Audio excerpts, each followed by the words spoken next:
¿Qué nos ha hecho entendernos más como caribeños? La migración. ¿Tú crees que entonces la fiesta en nuestros países tiene que ver con un asunto de identidad o que de verdad podemos decir cosas serias a través de esa manifestación? Bailar es como respirar. Venezuela es muy caribe. El baile que agrega gente es muy difícil comprenderlo a nosotros mismos. Mi experiencia como migrante es que ahora bailo menos. Que la gestualidad, la fiesta extendida es una cosa que nos define y que nos particulariza. Pero simplemente son maneras muy diferentes de expresar la felicidad, la sexualidad, incluso la religiosidad. Yo siento que igual para los nativos es muy importante sostener el baile en la fe. Me encanta, por ejemplo, hacer etnografía sudorosa. Nuestras músicas son para bailar. El Caribe generó una forma de identidad que más allá del Caribe es hoy en día Latinoamérica. Antes no era problema del artista y esa mezcla yo creo que es lo que marca este momento.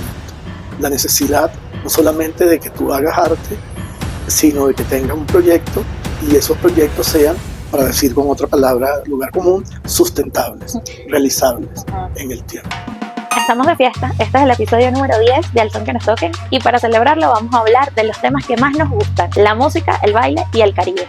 Pero antes detente, dale like a este episodio y sigue este canal en cualquiera de las plataformas que nos estás escuchando, sea YouTube, Spotify o Apple Podcast. Y además, si estás viendo esto en Instagram, @alsonquenostoquen y ya me sigues, entonces puedes encontrar el episodio en el link de mi video.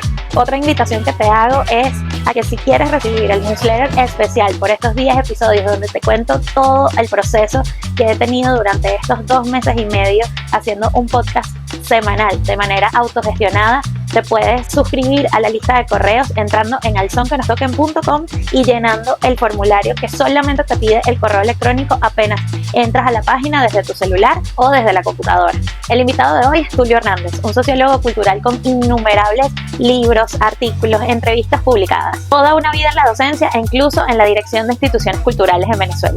Tulio tuvo que huir del país en 2017 luego de una amenaza televisada y desde entonces tiene puesta su mirada en la migración venezolana y la estudia como fenómeno cultural. Desde Bogotá, donde vive hace unos 7 años, Tulio hizo un análisis muy interesante sobre lo mucho que nos representan el baile y el Caribe y cómo mucho más allá del disfrute y el fuego que se viven en cada una de las fiestas populares de nuestros países, podemos afirmar que quienes somos del Caribe bailamos para resistir. También tocamos el tema de cómo la fiesta y la danza nos ayudan a sostener nuestra migración y cómo los proyectos que han incluido la música, la danza y un aporte a sus entornos se han convertido en proyectos de desarrollo social que permiten no solamente a los artistas crecer, sino a construir país y hacer una industria, justo ese edificio que se construye a punta de estrategia y de volvernos promotores de nuestras propias carreras.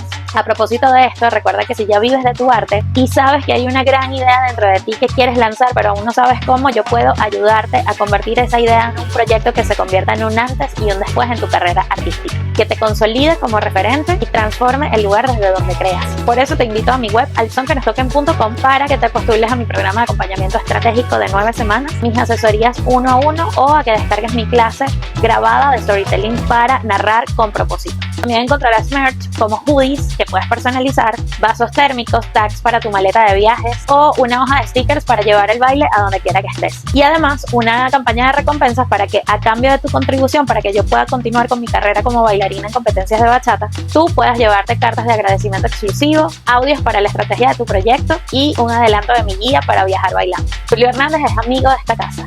No solamente fue mi profesor en la maestría de gestión y políticas culturales de la que egresé en la UCB, sino que también fue el presentador de mi libro Al Son que nos toquen en el evento de Bogotá en 2022.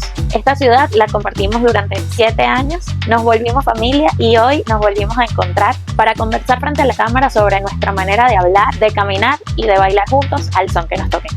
¿Cómo ha sido tu relación con el movimiento? Bueno, yo creo que desde muy niño el baile ha sido una parte fundamental de mi vida. Y en particular la salsa y todo lo que tiene que ver con las músicas caribeñas, tropicales, colombianas también, porque yo soy del Táchira, en la frontera con Colombia. Entonces, siempre mi vida, de hecho, tengo una bella foto de la infancia donde yo estoy disfrazado de vaquero y mi prima Bessie, que era una gran bailarina, está disfrazada de bailarina, bailarina clásica.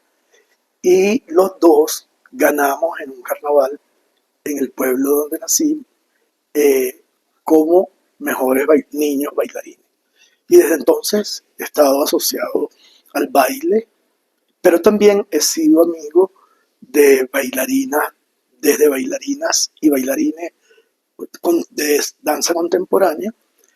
Y cuando fui presidente de una organización que se llamaba Fundarte en Caracas, pues muy cercano a gente como Nebreda y muy viendo todos los días pasando hacia mi oficina por lugares de ensayo, ¿no? Así que no me imagino mi vida sin bailar y sin ver bailar, ¿no? ¿Y cómo ha cambiado esa relación con el movimiento desde tu historia como migrante? Bastante, bastante, porque, por ejemplo, el tiempo que estuve en España, ya bailábamos menos. Lo que pasa es que, bueno, en Venezuela, por lo menos en los medios con los que yo me formé y crecí y viví en Caracas, yo creo que no se podía pasar una semana sin bailar varias veces. Y no solo ir a bailar en lugares de salsa o lugares de tango o lugares de jazz donde también se bailaba, sino que un almuerzo o simplemente una picadera de amigos terminaba en un baile larguísimo donde todo el mundo se incorporaba. Pero en otros ambientes, por ejemplo, que no eran tan juveniles o tan bohemios o tan izquierdosos, también uno iba a una fiesta, a un matrimonio convencional en un club, por ejemplo, y estaba el famoso trencito, y había una música que tal vez a uno no le gustaba, una música más de lo que llamaban allá changa, o estas músicas montadas para lo que llamaban la hora loca, y todo el mundo terminaba bailando. Incluso había unos tambores que no eran los tambores originales de la costa central, que habían terminado siendo ajustados para el gusto de las clases medias y altas. Entonces yo creo que en países como Venezuela, como Dominicana, como la propia Panamá, una parte de Nicaragua, bailar es como vivir, o sea, no, es como respirar, o sea, no se puede estar sin el baile. Y eso es muy lindo porque los niños bailan, los jóvenes bailan, los ancianos bailan. Una de las cosas más divertidas en una fiesta en Venezuela es cuando la abuela sale a bailar. Y además generalmente lo hace muy bien a pesar de la edad. Entonces yo diría que sin el baile, y el baile en pareja y el baile en conjunto, el baile que agrega gente, es muy difícil comprendernos a nosotros mismos, que es diferente al baile, vamos a decir, solitario, que aunque estés en un colectivo, puede ocurrir en muchos países donde la gente va y baila solo y no tiene ni siquiera por qué tocarse, ni siquiera por qué hacer una rueda, ¿no? Mi experiencia como migrante es que ahora bailo menos. Ok. ¿Por qué crees que ha pasado eso? Porque en los países donde he estado, digamos, no es igual. El baile no tiene esa función central. Yo diría que casi ritual. En España, por ejemplo, bailábamos más, pero bailábamos entre venezolanos y españoles o catalanes, que yo viví un tiempo en Barcelona, en donde el baile sí estaba presente, pero no tenía esta cosa paroxística que puede tener en una fiesta caraqueña, en donde termina sudado, bailando horas hasta la madrugada. Y en Bogotá creo que se baila menos. Bueno, por lo menos en las zonas y en las clases sociales y en los grupos en donde he estado. Pero pocas veces he visto, salvo que sea una fiesta convocada en un lugar donde se baila o en un club, que un almuerzo termine bailando hasta la madrugada, ¿no? Eso, no, o una cena. O incluso unas cosas que solíamos hacer en Venezuela, que eran los desayunos bailables. Ujú. Entonces eso era terrible, porque el desayuno, que en realidad era un brunch, que comenzaba a las 10, terminaba más o menos a las 10 de la noche, porque como era bailable, eso iba cogiendo fuerza, ¿no? Tulio, y a propósito de todo eso que estás diciendo, ¿tú crees que entonces la fiesta en nuestros países tiene que ver con un asunto de identidad o que de verdad podemos decir cosas serias a través de esa manifestación? Porque muchas veces en el Caribe estamos tildados como de flojos o de personas que no se toman las cosas en serio y quizá esta puede ser una manera de expresar todo eso que no decimos. ¿Tú qué piensas? Sí, no, yo sí creo que la gestualidad, la fiesta extendida, es una cosa que nos define y que nos particulariza. Ujú. Y ahí está clarísimo la influencia afro. Por ejemplo, los caribeños, y nosotros lo somos, Venezuela, incluso en la parte andina y en la parte oriental, fue tomada por la cultura caribeña. O sea, Venezuela es esencialmente toda ella caribeña. Colombia es más andina. Entonces, esta cosa festiva extrema nos identifica y nos da no solamente a los venezolanos, sino a todos los costeños y a todos los de la zona sur, como una idea de irresponsables, fiesteros, pero cuando se evalúa, simplemente hay diferentes formas de trabajo y diferentes maneras de vivir el tiempo y la fiesta, ¿no? Entonces, por ejemplo, la gente dice de los pescadores venezolanos, por ejemplo, que son flojos y bebedores. Claro, ellos se paran a las 3 de la mañana, pescan más o menos hasta las 8 o 9 y después beben y descansan. Entonces son unas maneras distintas. O la relación que tiene, por ejemplo, España con los andaluces, ¿no? Son los flojos, tienen no sé cuántas fiestas al año, pero simplemente son maneras muy diferentes de expresar la felicidad, la sexualidad, incluso la religiosidad. Si uno estudia, y yo lo he hecho, las fiestas populares religiosas de Venezuela, voy a decir una cifra loca, pero el 80% tienen que ver con el baile y con el alcohol y con la música. Muy pocas son realmente sagradas. Todas son mitad sagradas, mitad profano. Si es que queremos llamar profano el hecho de que, por ejemplo, en la fiesta de San Benito sean 8 o 10 horas de gente bailando detrás de los chimbángeles. O que la fiesta del Corpus Christi sean una gente disfrazada de diablos bailando con una maraca, un cuatro, durante todo el día para celebrar el Corpus Christi. Y precisamente para sacar el diablo se disfrazan de diablos. O las fiestas de las locainas y zaragozas, que es como se celebra el 28 de diciembre, el Día de los Inocentes, están basadas en el mismo esquema. 4 percusión y gente disfrazada que entra a la iglesia y baila a los niños para protegerlos, para que, como es el Día de los Inocentes, protegerlos el resto del año de las enfermedades y de cualquier mal. Hay una, voy a buscarla del libro mío, memoria compartida, que creo que se llama La fe movida o la fe bailada, que es sobre la importancia del baile en las festividades populares venezolanas. Bueno, justo ahorita que estabas hablando de eso, recordé cuando fui ahorita a la fiesta de la calle San Sebastián en Puerto Rico, que es exactamente eso que dices, pero que además hay tanta gente que muchas de las personas que asisten no se enteran de que es una fiesta religiosa. Entonces, también, o sea, yo siento que igual para los nativos es muy importante sostener el baile en la fe. No, es que además es muy afro. Porque cuando tú ves, por ejemplo, el gospel, el spiritual, todo este canto que después derivó en el jazz, es básicamente el producto de la mezcla entre las tradiciones afro y la educación religiosa protestante, evangélica, ¿no? Y también hablaste de que Venezuela es esencialmente Caribe. A mí, yo estoy segura de que eso es así porque lo siento, pero no, viviendo en una ciudad como Bogotá no me atrevería a decir si un andino también se siente caribeño. o sea, es la experiencia que tengo, tú me dirás, pero cuando uno migra es que uno se asume como del Caribe.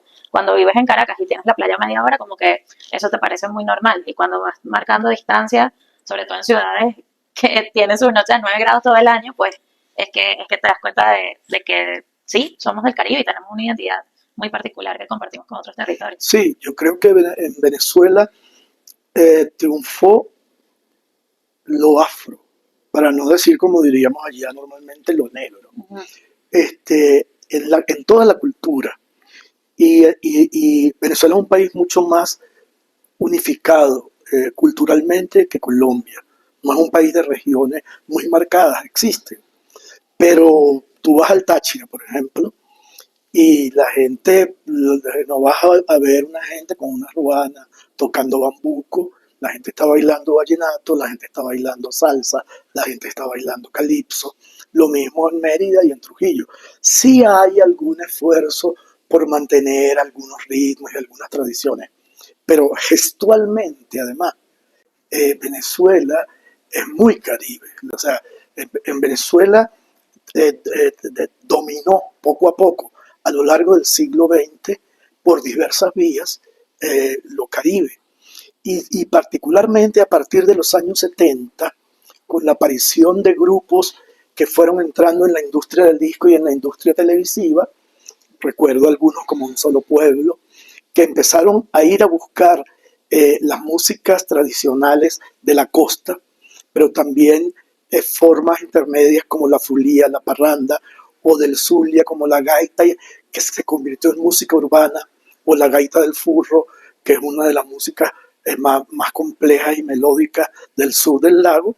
Te das cuenta que es un país, el calipso, que llega a Guayana, pero por vía de los emigrantes de las islas que van a buscar, de las islas caribeñas, anglo-caribeñas.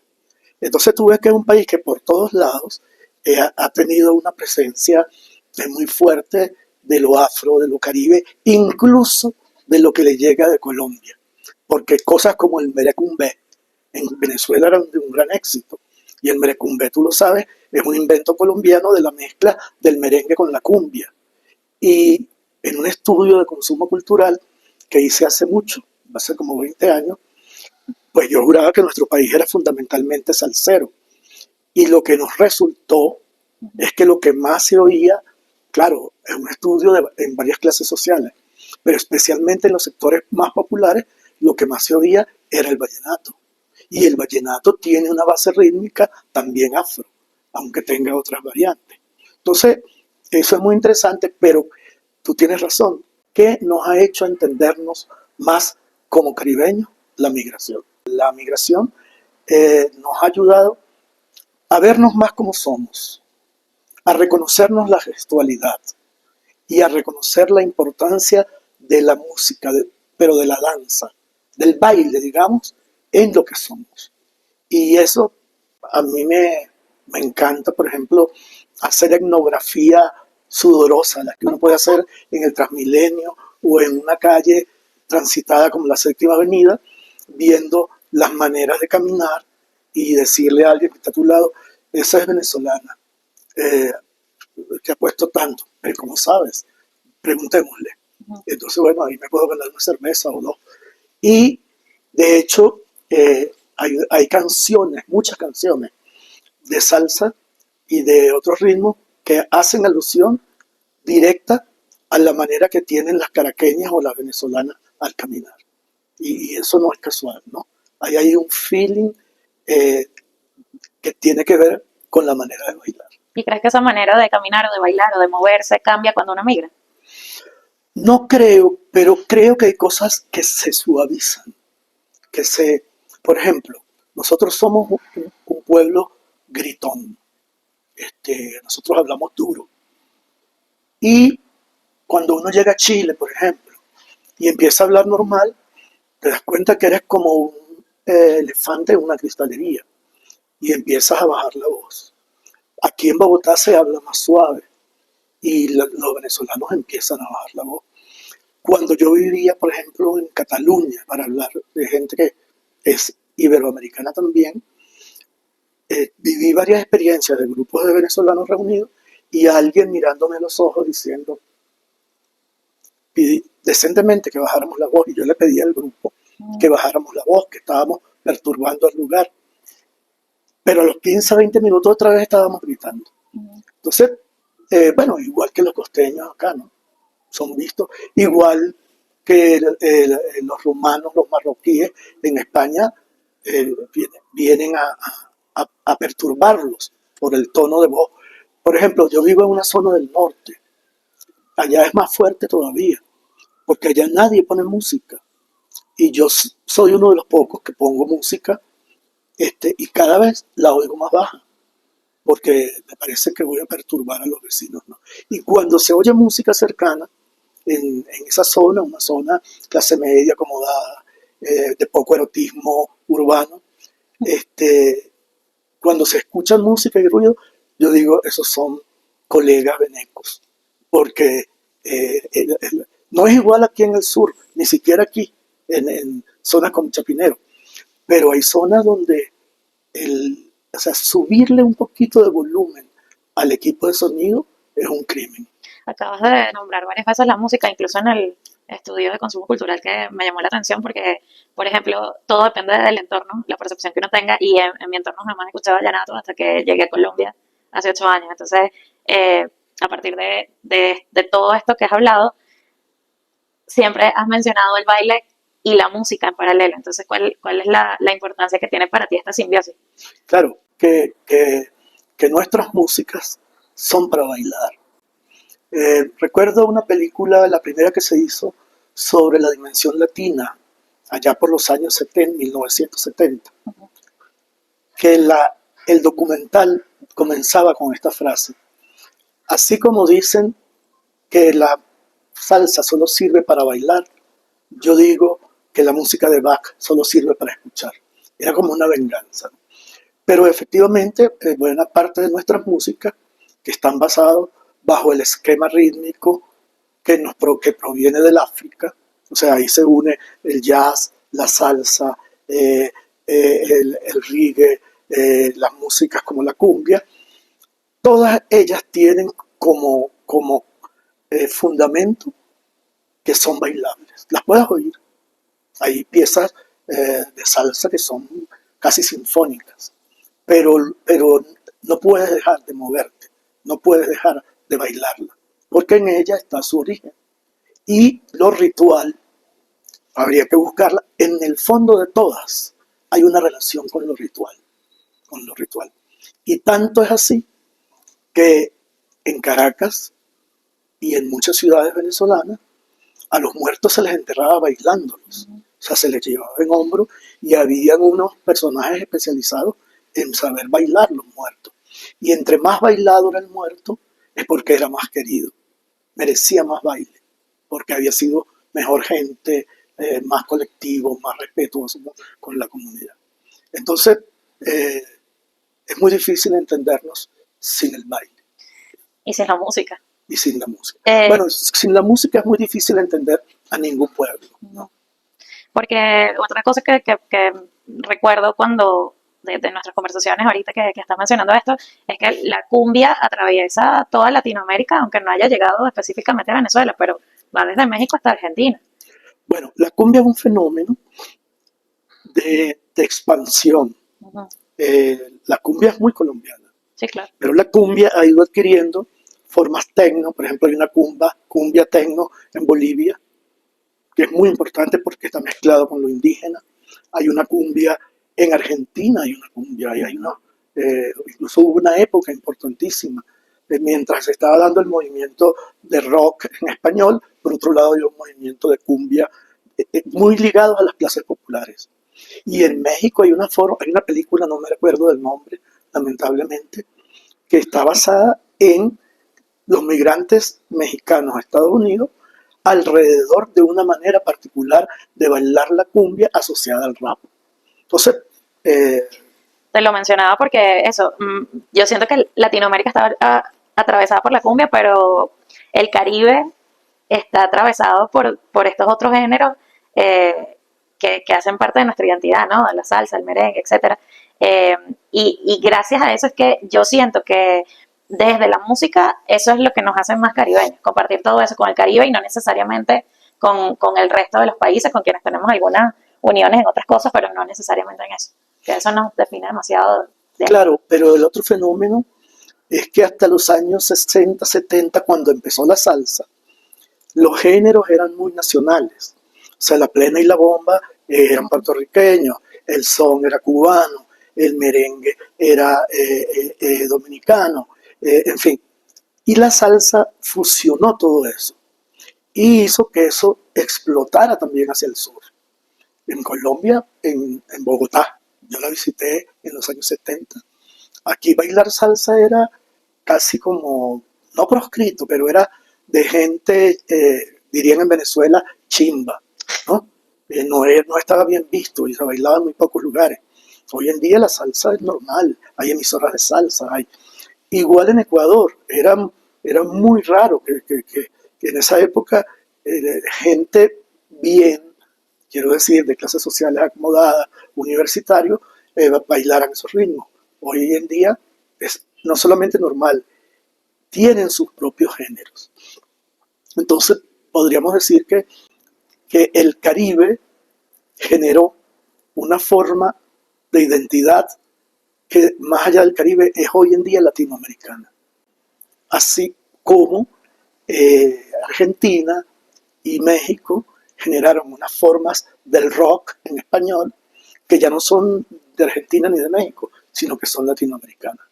Y yo creo que esa ha sido la riqueza de América Latina, haber desprendidose de las identidades culturales nacionales para hacer supraidentidades en donde tú puedes encontrar a Fito Páez trayendo sonoridades del tango, cantando con Celia Cruz.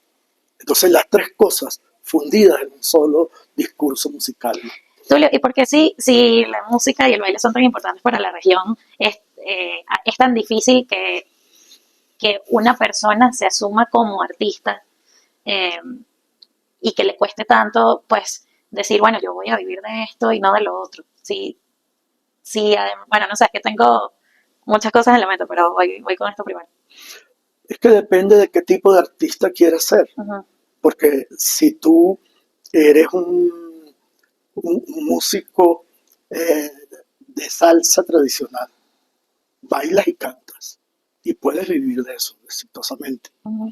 Pero de repente en los esquemas tradicionales, por ejemplo, ser un bailarín contemporáneo, formado en academia, que quieras integrar todo esto de lo que estamos hablando, le va a ser más difícil, porque su público y su producción no pasa por la industria, sino pasa por los escenarios tradicionales de las artes tradicionales, y por lo tanto es muy distinto. Es como muy distinto si tú eres un actor de telenovela, vas a vivir bien, vas a tener... Pero si eres un actor de un grupo de teatro experimental, eso es más difícil. O sea, eso es lo que marca las diferencias, ¿no? Mira, Tulio, tú que sabes tanto de economías creativas y proyectos culturales, tocaste un tema importantísimo que es la industria, que tiene que tener un proyecto cultural o artístico para que pueda encajar dentro de esa industria y pueda tener éxito. Bueno, ahí no hay un solo camino. Uh-huh. Creo que cada vez más se entienden las diferencias entre las grandes industrias culturales, con las cuales es muy difícil competir, sobre todo con las nuevas formas que ha adquirido. Por ejemplo, la industria de la música, que tú conoces bien. Antes se podría sobrevivir con pequeñas industrias del disco, incluso muy regionales, pero que por sus costos y sus modos de producir le permitían a sus autores sobrevivir con un mínimo de dignidad.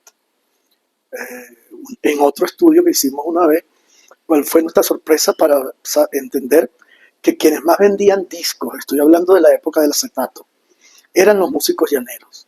Y eran empresas pequeñas, casi locales. ¿Sigue siendo la música llanera? Bueno, no lo sé. Pero hoy en día, que en el tiempo de Spotify, en el tiempo donde ya el ingreso no viene por la venta del disco, viene por otras vías, la industria se hace más compleja. Pero yo creo que se están aprendiendo a gestar nuevas formas de producción. Eh, si revisamos el número, por ejemplo, de editoriales, vamos a decir, pequeñas que hay en Colombia, estamos viendo que ahí hay una economía y que si existen y subsisten es porque tienen capacidad de venta.